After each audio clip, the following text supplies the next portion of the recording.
Olá, pessoas amadas por mim, tudo bom? Começando aqui mais um vídeo do Mendes pra vocês e eu estou tentando agir como se nada tivesse acontecido. Brincadeira, viu, gente? Estou há quase um ano sem postar vídeo, é muito tempo, mas por favor, não me odeie. Eu tenho uma boa explicação pra isso, tá? Mas eu não vou falar aqui nesse vídeo. Provavelmente já tem um vídeo aí no canal que saiu antes desse ou vai sair depois. Enfim, deu explicando melhor pra vocês. Eu acho que vocês vão me entender, tá bom? Eu tenho uma explicação muito boa pra eu ter sumido durante quase um ano, né? Mas tá aqui o meu pedido de desculpas pra vocês. E em outro vídeo eu vou explicar melhor, tá bom? Eu prometo. Já me segue aí nas outras redes se você não quiser ficar por fora de nada, porque eu sempre tô pedindo dica de casa por lá. Também pra você acompanhar, né, um pouco mais a minha rotina se você quiser. Uma coisa muito da hora, gente, eu lembro que eu fiz uma vaquinha aqui pro canal assim que eu comecei para comprar equipamento, cenário, e eu achei essa vaquinha, o link dela, e ela ainda tá aberta, tipo assim. Então eu vou deixar aqui, se você quiser ajudar esse jovem YouTube que tá recomeçando, tá bom? Eu vou ficar muito agradecido. E é isso, e agora bora falar de casos, que eu sei que é isso que vocês estão esperando, tá? Eu acho que vocês vão gostar bastante do caso que eu escolhi para contar hoje. Aviso, entrega e recado dado, vamos pro caso.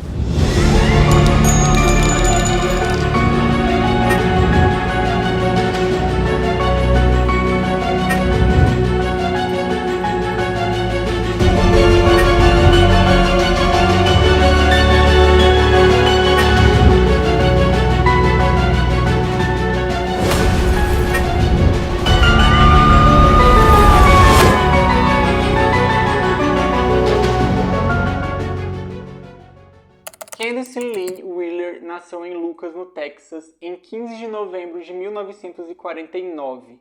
Ela cresceu em uma família bem religiosa, cheia de costumes e crenças. Durante sua infância, a família teve que se mudar várias vezes por conta do emprego de seu pai, que estava no exército. Candice era mais conhecida como Candy e sempre foi um espírito independente, tanto que a primeira vez que foi morar sozinha foi logo após terminar o seu colegial. Embora Candy tivesse esse espírito livre, um dos seus maiores sonhos era se tornar esposa e mãe, então assim, era um dos objetivos da vida dela, das suas vontades. Mas nenhum dos caras com quem ela saía, ela já teve alguns namorados, parecia ser o cara certo. Ela tinha uma lista pessoal de características que ela queria nesse homem perfeito, e a principal e mais importante delas é que fosse um homem rico. Então ela acabou conhecendo o engenheiro eletrônico Pat Montgomery, que demonstrava ali ter um interesse amoroso na Candy.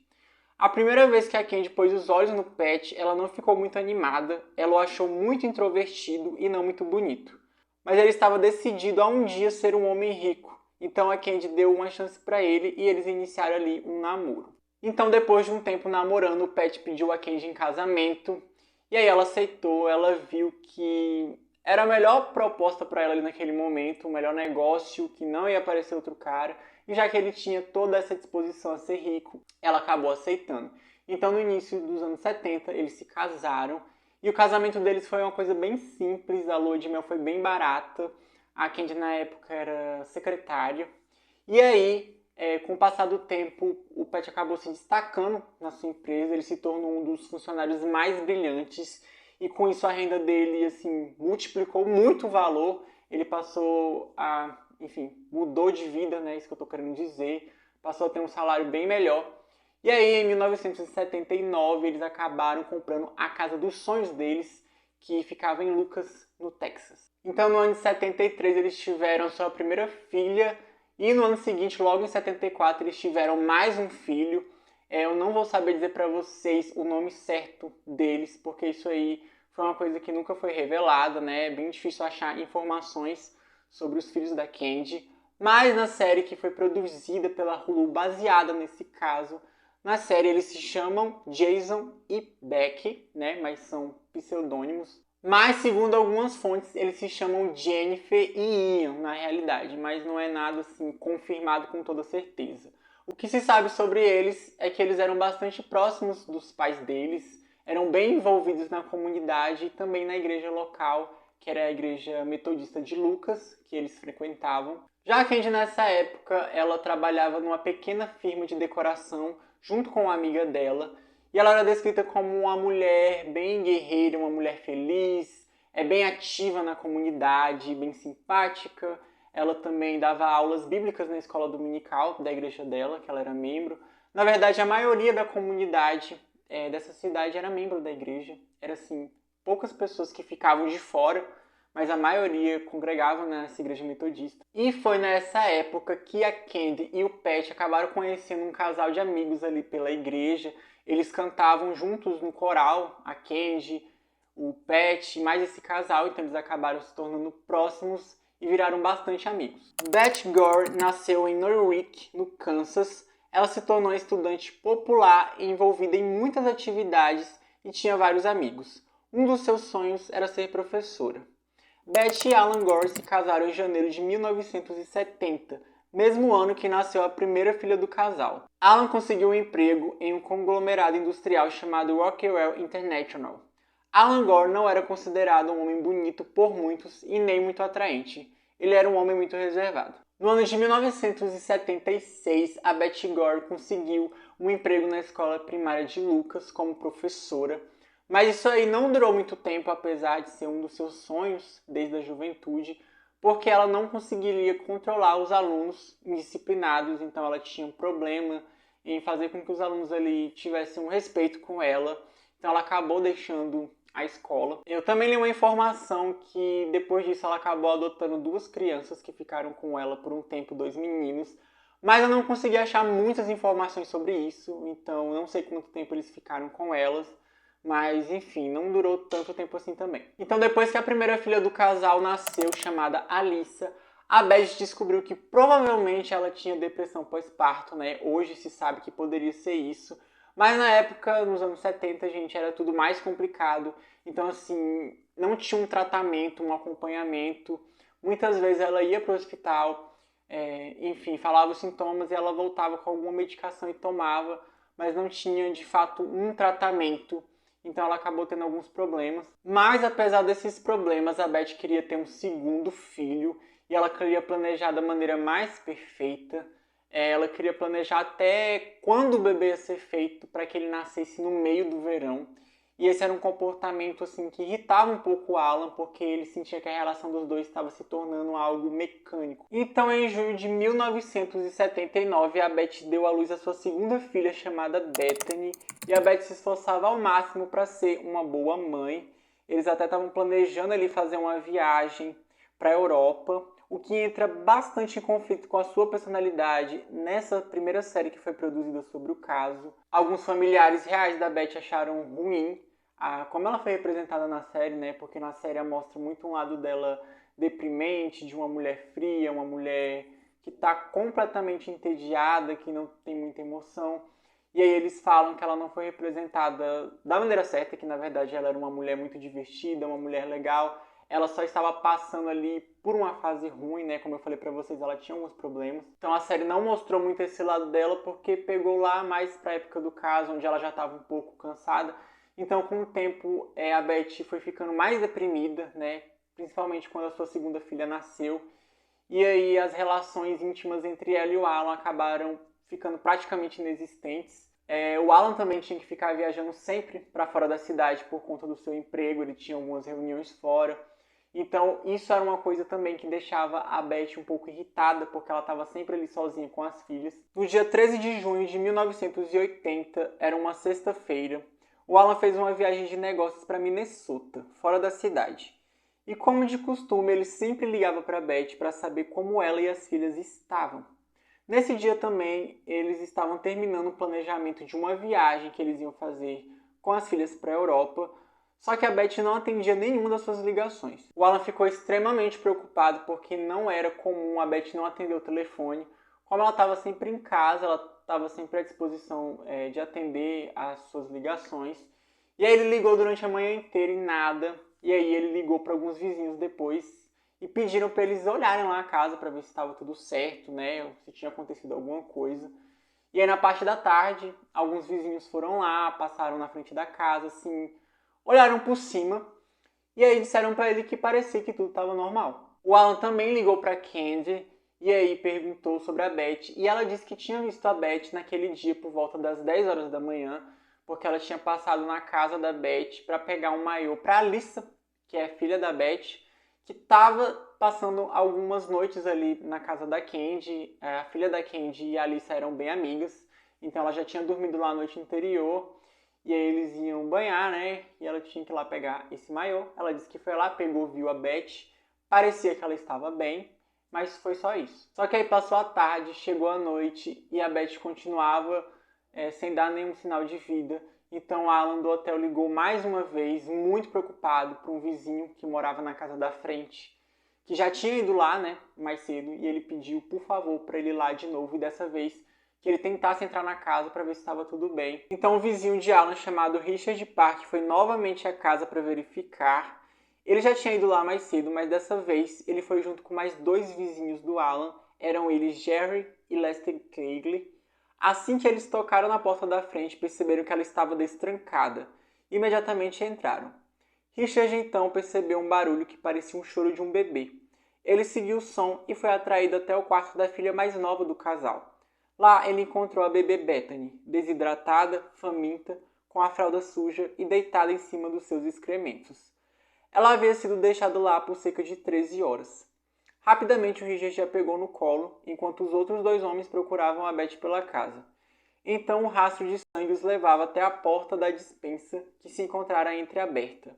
Lá, eles encontraram o corpo caído e sem vida de Beth Gore. Richard então ligou para Alan para dar a notícia e presumiu que ela tinha levado um tiro. O que na verdade não passava de um palpite. Na verdade, Beth tinha sido atacada com um machado que se encontrava caído ao lado do seu corpo. Beth estava encharcada de sangue, seu rosto estava tão desfigurado que não parecia ser mais a mesma pessoa. Ela havia levado 41 machadadas, principalmente em seu rosto. Então Alan ficou completamente arrasado. Eles descobriram a Beth ali por volta das 10 horas da noite. E aí, umas 10h30 da noite, ele acabou ligando para Candy para dar a notícia. E ele perguntou se ela não podia ficar com a Alyssa mais aquela noite, como eu falei. Ela já tinha dormido lá na noite anterior. A Candy concordou. E aí, depois que ela desligou a ligação, ela foi abraçar o Pet e caiu nos prantos. A cidade ficou bastante assustada. Lá era uma cidade pequena, não era comum essas coisas acontecerem. Então as pessoas começaram a ficar mais prevenidas. Quem não trancava a porta agora passou a trancar. As pessoas não ficavam circulando na rua por muito tempo, tarde da noite. Foi algo assim que parou a cidade. Então na manhã seguinte a polícia informou aos moradores que a Beth tinha sido atacada com um machado.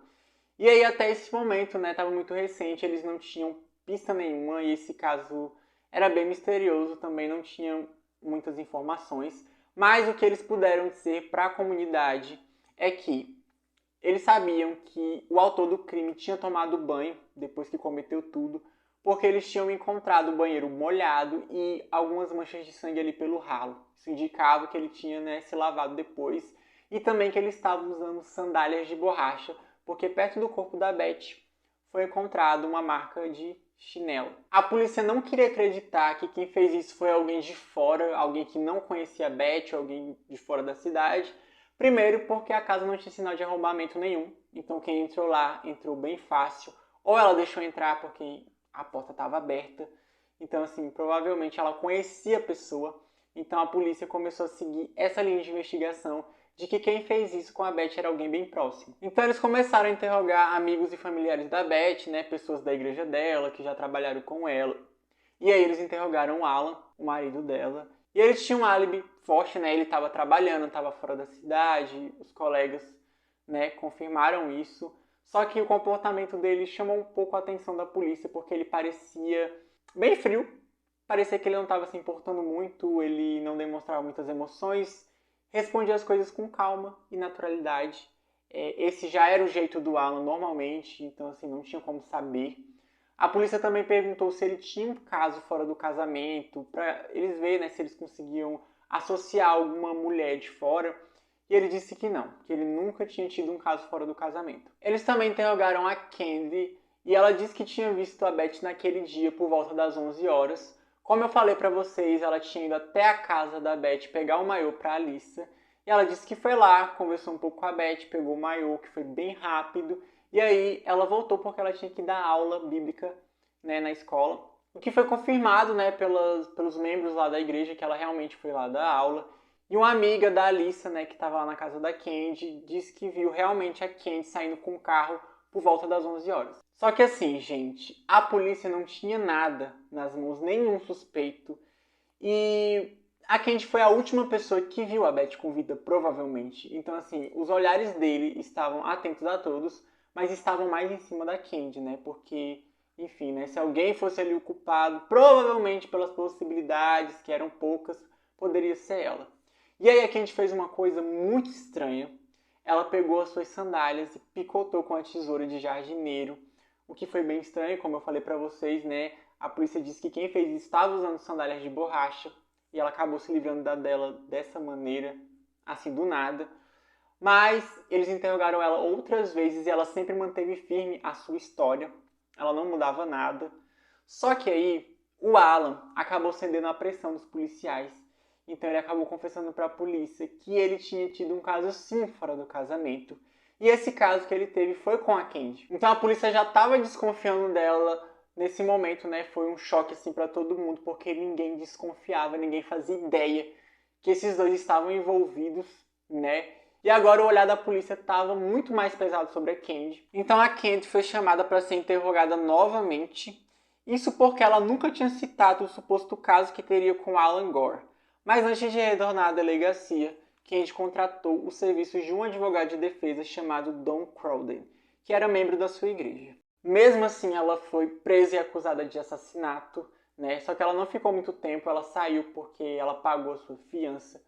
E ela recebeu, assim, apoio de muitas pessoas, gente, principalmente dos membros da sua igreja, que não acreditavam que ela tinha feito isso. Só que aí, com o tempo e com a pressão da polícia, a Candy acabou confessando que sim, ela foi a autora do caso, mas ela alegou que fez tudo isso em legítima defesa. O advogado de defesa da Candy a recomendou um psiquiatra e hipnotizador clínico chamado Dr. Fred Fadson para desvendar as memórias de Candy no dia do crime. Também por meio de várias sessões de hipnose, Fred disse que descobriu que Candy sofreu traumas de infância, o que a levou a ter raiva quando adulta. Também descobriu que no dia do crime, um gatilho peculiar despertou a fúria de Candy, que mais tarde foi mencionado no tribunal. Então agora eu vou contar para vocês como as coisas aconteceram desde o início, como a Candy e o Alan acabaram se envolvendo.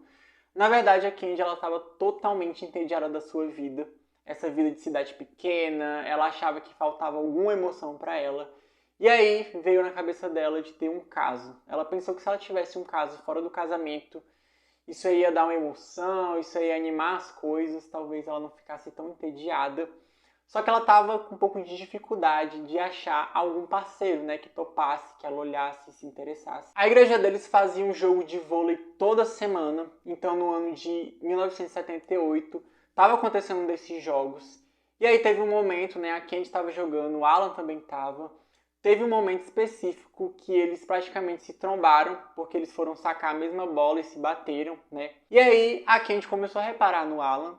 Não que ela nunca tivesse visto ele, mas aí ela começou a olhar com outros olhos, né? Que ele poderia, né, ser um candidato a esse suposto caso que ela queria ter. Depois desse dia, a Candy começou a fantasiar de como seria ter um caso com o Alan. E aí, onde ela teve coragem de chegar nele, ele estava sozinho no carro dele. E ela se aproximou dele, contou sobre os pensamentos dela, e ela queria saber se esses pensamentos poderiam se tornar algo real. No início, o Alan tomou um susto, ele não estava esperando por aquilo, e aí ele negou a proposta. A filha deles tinha acabado de nascer, a segunda filha deles, então ele não achou justo com a esposa, mas isso aí só foram palavras jogadas ao vento, porque rapidamente ele acabou cedendo. E aí eles iniciaram esse caso deles oficialmente no dia 12 de dezembro de 1978. Isso só 9 meses depois deles se conhecerem. Então, alguns meses depois dessa primeira ficada deles juntos, eles se encontraram de novo no aniversário de 29 anos da Candy. E aí eles resolveram conversar algumas coisas, organizar algumas coisas sobre esse caso deles. Então eles combinaram que se algum dos dois tivesse interesse amoroso, tivesse começando a desenvolver sentimentos, o caso devia acabar, que eles não podiam se gostar. E eles também combinaram que eles iam dividir despesa de tudo, de hotel, comida, gasolina, ia ser repartido tudo no meio, e que eles se encontrariam a cada 2 semanas no hotel fora da cidade. Então isso começou a acontecer nos meses seguintes, eles sempre se encontravam em vários hotéis fora da cidade, principalmente assim na hora do almoço, que era a hora que o Alan estava livre e a Candy conseguia dar uma escapada da rotina. E enquanto isso, gente, eles viviam uma vida completamente normal. Eles eram amigos. A Candy até deu de presente pra Beth um chá de berço, surpresa, pra segunda filha deles. Assim, enquanto ela tinha um caso com o marido da Beth, ela era super amiga dela, dava as coisas, ajudava com a filha, sabe? Só que aí, quando a Bethany nasceu, o Alan decidiu que ele ia acabar com o caso com a Candy. Foi isso que ele fez. Ele achava assim que era a hora dele restaurar o casamento dele com a Beth, que era a mulher que ele tinha escolhido para casar, que ele amava. Como eu falei para vocês, as coisas no casamento deles não estavam muito boas, mas nessa época eles estavam fazendo de tudo para restaurar o casamento. Então, eles estavam frequentando ali um encontro de casais que a igreja proporcionava para eles, fazendo eles ficarem mais próximos, entendendo mais coisas, tentando restaurar ali a sua conexão. E eles tinham planejado essa viagem para a Europa, então ele queria viajar com a família para se aproximar. Ele estava tentando assim a todo custo ser um marido e um pai melhor. E aí ele decidiu que a Candy não faria mais parte da sua vida. Só o que ninguém sabia era que a Candy estava gostando do Alan. Então ela estava desenvolvendo ali uma paixão por ele e ela ficou muito frustrada. Então, segundo a Candy, no dia 13 de junho de 1980, ela dirigiu até a casa de Beth para pegar o maiô da filha da Beth, Alyssa. Chegando lá, a Beth havia descoberto sobre o caso do marido com Candy e foi confrontá-la. A discussão fugiu do controle quando Beth pegou um machado que estava na despensa. Ela conseguiu acertar a Candy de leve no pé, o que resultou em um corte nos seus dedos. Candy conseguiu tomar o machado das mãos dela. Beth então teria feito um som de chi com a boca, o que destrancou um trauma de infância da Candy, já que seus pais eram bem religiosos e rigorosos, não deixavam ela fazer muitas coisas e sua mãe sempre estava fazendo um som de chi para Candy ficar calada, o que a levou a reviver o trauma. Candy então ficou fora de controle, acertou a amiga 41 vezes com o machado, alegando legítima defesa. Depois do ato, em pânico, ela tomou banho no banheiro de Beth completamente vestida. Depois foi para casa e jogou as roupas ensanguentadas na sua própria máquina de lavar. Depois dirigiu até a igreja e foi dar a sua aula de escola bíblica dominical. O julgamento da Candy aconteceu no tribunal do condado de Collin, em McKinney, e ela foi representada pelo seu advogado de direito civil, Don Calder, e pelo advogado de defesa, Robert Dushin. O julgamento da Candy durou só 8 dias. É interessante falar para vocês que durante o julgamento a Candy passou por um teste de polígrafo e ela passou na maior tranquilidade. O teste deu que ela estava falando realmente a verdade. Então o promotor Tom O'Connell argumentou que se isso fosse realmente em legítima defesa, porque quando a Candy não conseguiu tomar o machado da Beth, porque ela não saiu correndo da casa, né, ao invés de ter atacado ela. E ele achou 41 golpes muito exagero para quem estava só se defendendo. Mas apesar das suas alegações, o promotor não conseguiu convencer o júri de exagero. Então chegou a tão esperada hora do veredito. O júri era contido por 9 mulheres e 3 homens. Eles aceitaram a alegação de legítima defesa de Candy e ela foi considerada inocente no dia 30 de outubro de 1980. O veredito recebeu muitas críticas da comunidade. Quando Candy saiu do tribunal, uma multidão gritava do lado de fora, a chamando de assassina. O pai de Beth Gore fez uma declaração dizendo: "Eu estava muito preocupado se a justiça seria feita. Eu não diria que fiquei feliz com o veredito. Não sabemos o que aconteceu e nunca saberemos." Muita gente não acreditou nessa história da Candy de legítima defesa, e sim que ela teve um ataque de ciúmes da Beth com Alan, por isso que ela fez isso. Como eu falei, ela estava gostando muito do Alan. Muita gente não acreditava até que a Beth tinha confrontado a Candy, que ela nem sabia de nada. Isso porque, alguns dias antes do caso acontecer, a Beth tinha mandado uma carta para o pai dela, e aí ela contava algumas coisas para ele, e nessa carta ela citava Candy, assim, como uma boa amiga, né? Ela tinha acabado de dar um chá de bebê para ela, então ela considerava ela uma boa amiga, falou super bem dela na carta, então não parecia que ela estava desconfiada de nada. Mas enfim, gente, foi isso. Ela foi considerada inocente, não teve outro julgamento, nem nada. Ela foi considerada inocente até hoje. Durante o julgamento dela, e depois o Pat, que é o marido dela, continuou junto com ela, mesmo com a história de traição. Ficou do lado dela, foi no julgamento, sempre estava acompanhando ela. E aí depois que aconteceu o julgamento da Candy, tudo passou. Eles venderam a casa deles em Lucas e se mudaram para a Geórgia. Eles ficaram mais 4 anos juntos e depois eles se divorciaram. Já o Alan Gore se casou novamente no período entre a morte da Beth e o julgamento da Candy. Apesar de seu novo casamento, ele perdeu a guarda das filhas para os pais da Beth e se afastou de suas filhas durante muitos anos. Mas foram achados comentários dele até que recente e das filhas interagindo nas redes sociais. O advogado da Candy, Don Crowden, tirou sua própria vida em 1999. Já a Candy continua morando na Geórgia e usa seu nome de solteira, Candace Wheeler. Ela trabalha ao lado de sua filha como terapeuta de saúde mental para adolescentes e adultos que sofrem de depressão. Atualmente, Candy tem 73 anos. A filha mais velha da Beth, Alyssa Gore, agora conhecida como Lisa Hunter, atualmente está casada com um empreiteiro de sucesso. Eles moram juntos em Newark, Kansas, e têm 2 filhos. Eles têm uma bela fazenda.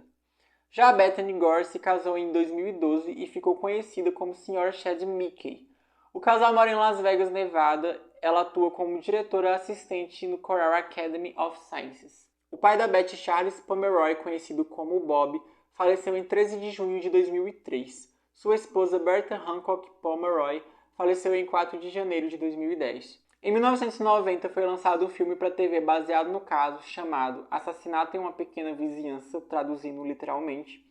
Em maio de 2020 foi lançada uma minissérie pela Hulu, chamada Candy, e no ano seguinte, em 2023, foi lançada outra série baseada no caso pela HBO Max, intitulada de Amor e Morte. Inclusive, essa última série aí tá fazendo muito sucesso agora, é com uma das irmãs Olsen, gente. Eu esqueci agora o nome dela, mas ela faz a Wanda no universo da Marvel.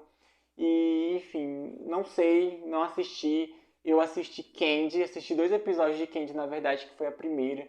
E assim, cara, é praticamente isso aqui que eu contei pra vocês. Já acontece tudo no primeiro, né, dando um spoiler aí, episódio. E aí, cara, muito igual, os personagens parecem demais, muito boa, inclusive. Pelo menos esses 2 episódios que eu assisti eram muito bom. Ainda vou terminar. A outra eu não sei, gente, mas deve ser boa também, pelo que eu ouvi falar. Mas é isso, esse foi o caso de hoje. Gente, traga muita gente pra esse canal. Avisa aí pra todo mundo que eu voltei. Posta em todo lugar, tá bom? Se inscreve aí, vamos aí me ajudar. Vamos ficar firme aí, tá bom? Agradeço a vocês demais por terem muita paciência comigo.